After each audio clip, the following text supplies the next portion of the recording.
Do short theme song intro.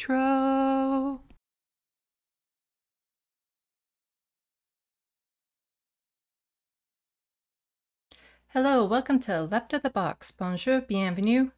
I'm Sandy. This is now our second holiday season amidst a pandemic, and people are tired. People are lonely. People are strung out. We miss our friends. We miss our family. We miss going out to all the things and enjoying all the things we used to. So I had a script kind of getting ready. Again, it was the one that I've titled Canada Sucks. And I think that for right now, we're just done with abundance of negativity. And I didn't want to put that on you. The messages I have in that script are very important. And I will make this video in the new year. But for this one, I wanted to talk a little bit more about mental health, because that is something that is really stressing a lot of people right now. And a lot of people are going through a lot of anxiety and depression. And my next couple videos too will be on the lighter side. But what I'm going to share with you now is probably the most personal thing that I've ever put on camera, which if you've seen more of my videos, you know that's a lot.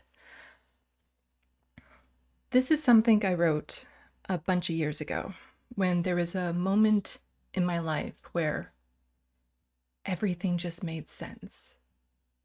It clicked, and my mental health, my way of thinking, it was like it was on a different level of existence, I guess is the easiest way to say it. Unfortunately, it was fleeting, but I wrote this at the time, and I think it was long overdue for me to revisit it, because it does stir up a lot in me.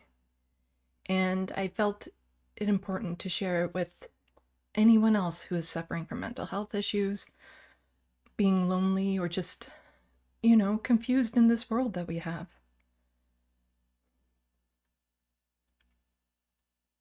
When I speak in here, I'm not just speaking to myself. I'm not just speaking to a screen. I'm speaking to you. So please listen to these words, take them in, take some time, and really take care of yourself. It's hard to explain.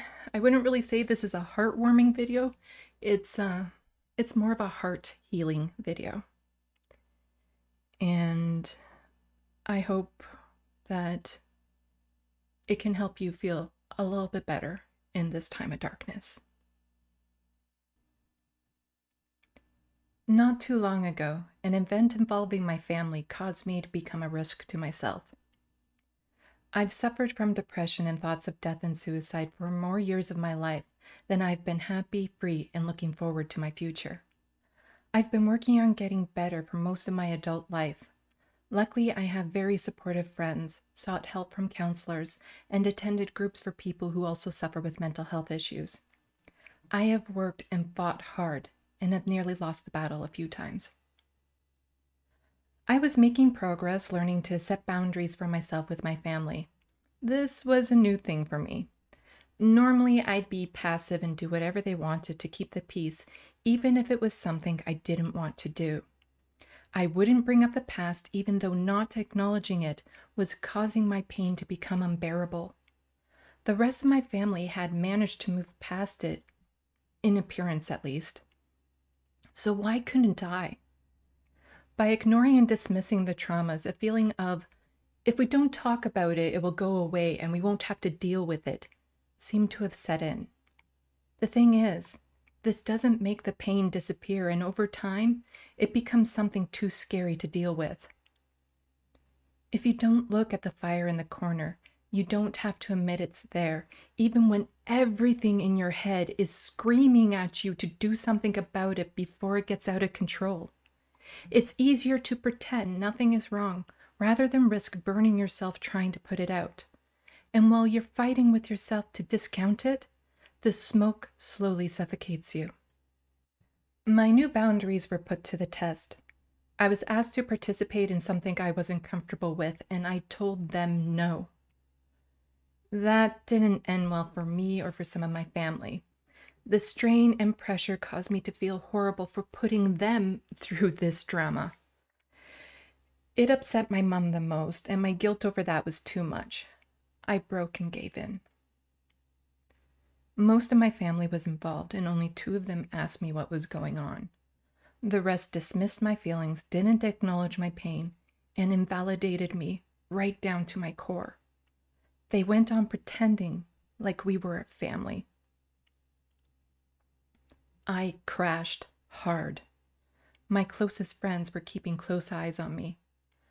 My uncle was one of the ones to reach out, and that formed a small connection between us. I sent a text to him saying, "This family never talks about the pain." He replied, "We all have to live with the pain. It makes us sharper, but maybe you're the strongest of us all because you're in touch with your feelings." Part of that phrase, "the pain makes you sharper," has been told to me by many people in different ways, and it has never sat well with me. Almost like they're trying to say the pain is a good thing and that I should be grateful for what it did to me. My grandma lives in a nursing home and is wheelchair bound. I visit her regularly, and over time we developed a strong bond. Through her, I started to understand the many destructive cycles of my family. When I'm stressing and need to be close to someone, I go to be with her as I get no judgment, and she is the only one in my family that gets me. In the midst of this mess, I went to see her. I always take a drink with me, and this time she asked, "What are you drinking?" "It's half hot chocolate, half coffee." That's just like people. How's that? You're half the person you want to be and half the person you are. Those words struck a chord with me. It made so much sense. I want to be someone strong, someone able to stand up to anyone or anything in my path, yet when I'm put in different situations, the person I am comes out, and I feel like it holds me back. I knew I had to start working harder on becoming the person I want to be. My sister sent me a text asking me why I didn't feel like I was part of the family. I needed to process what I was feeling, and the best way for me to do that was through writing a long letter. No shock, I tend to get a bit wordy. In my letter, I began to explain that by our family not supporting me in the past, they missed out on the support I could have given them.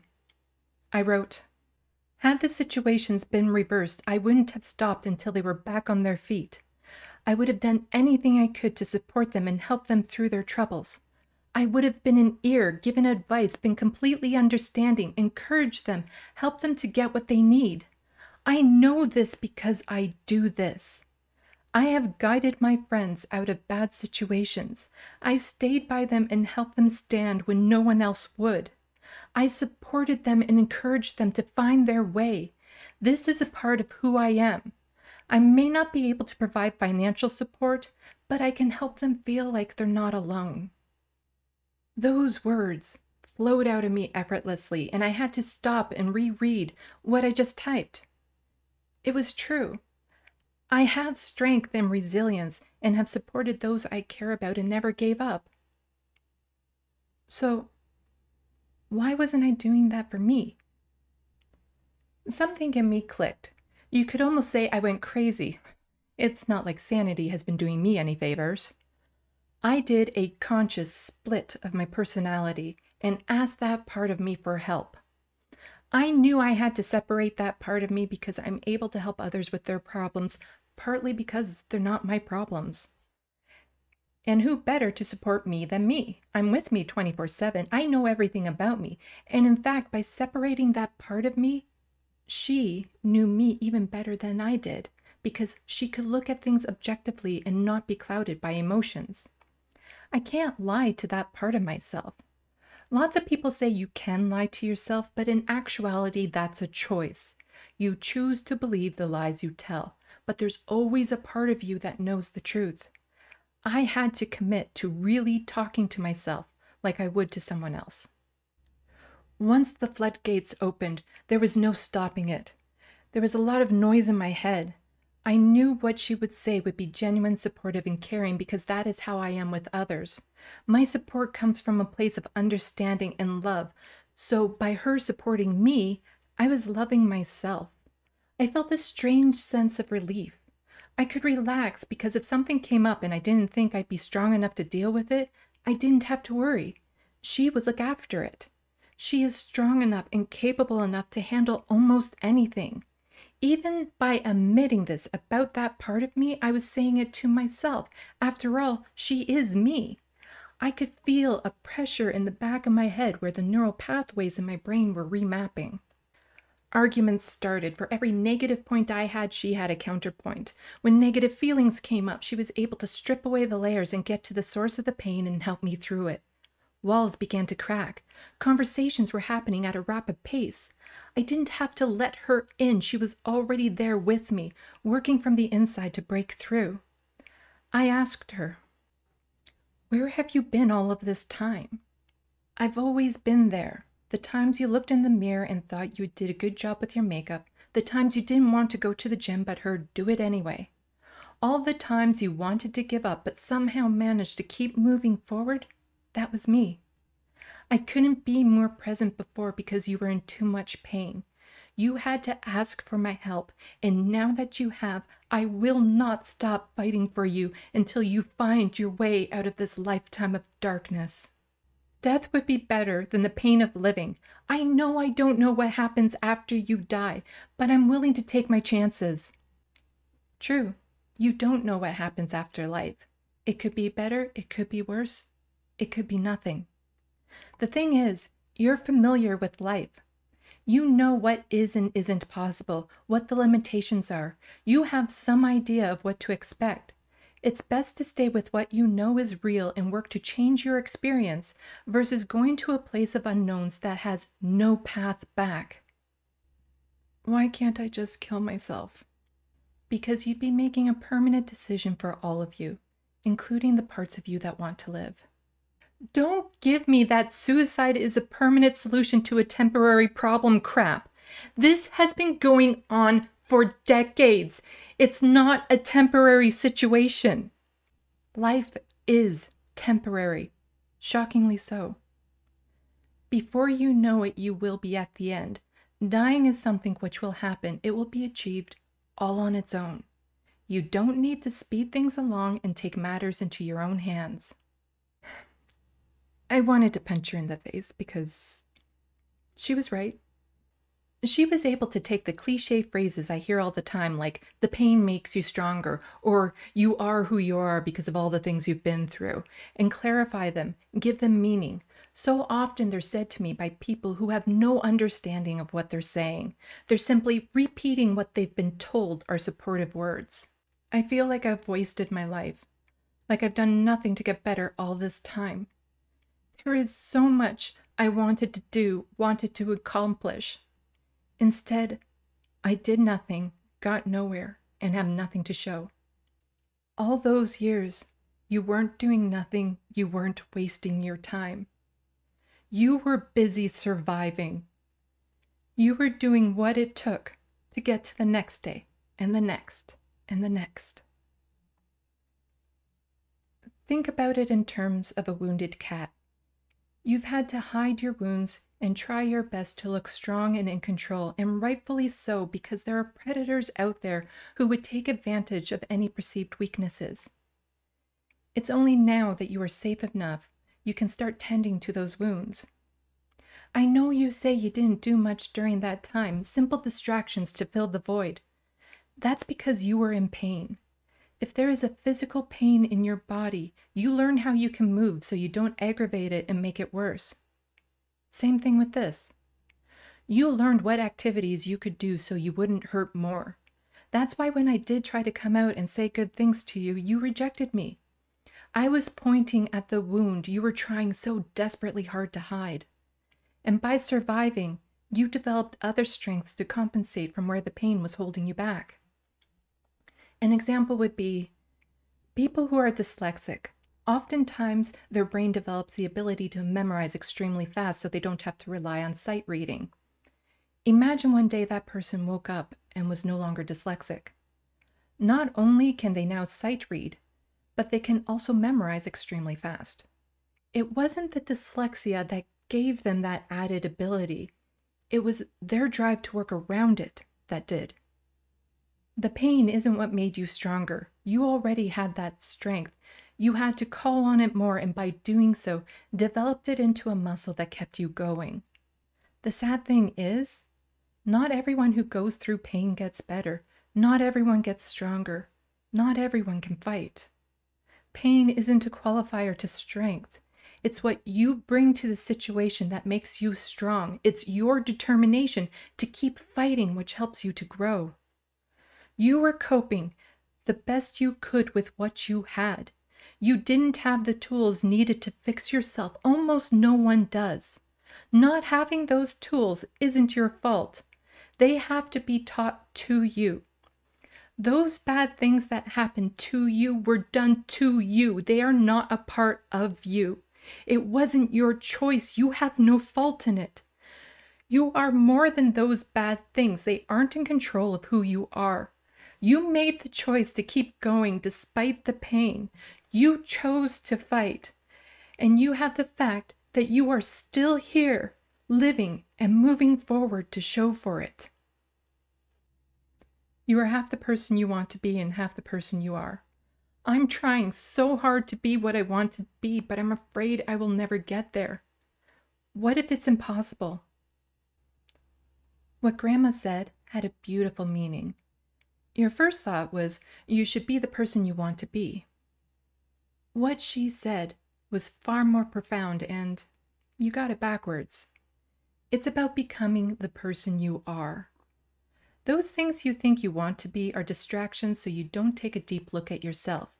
You do it because you're scared that who you are won't be accepted, won't be good enough, won't be lovable. Not for others, but for yourself. You're afraid you will never meet your own expectations, and if you fail at being yourself, what would be left? So you try harder to be a person you think you should be at the expense of all that makes you you.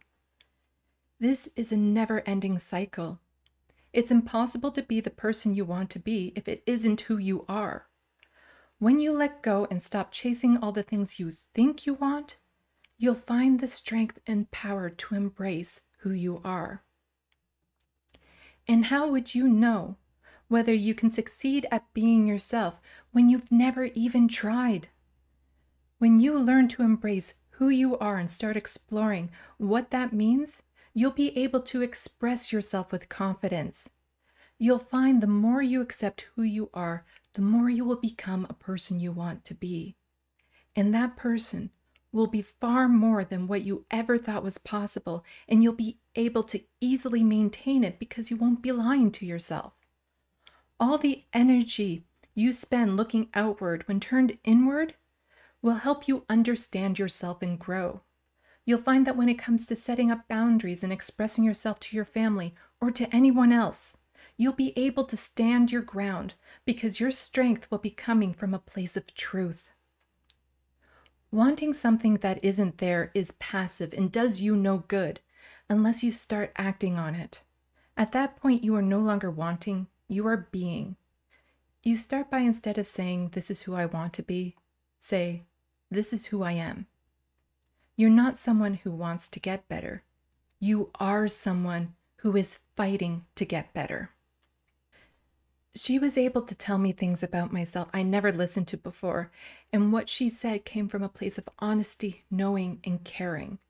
She is extremely good with words and communicating.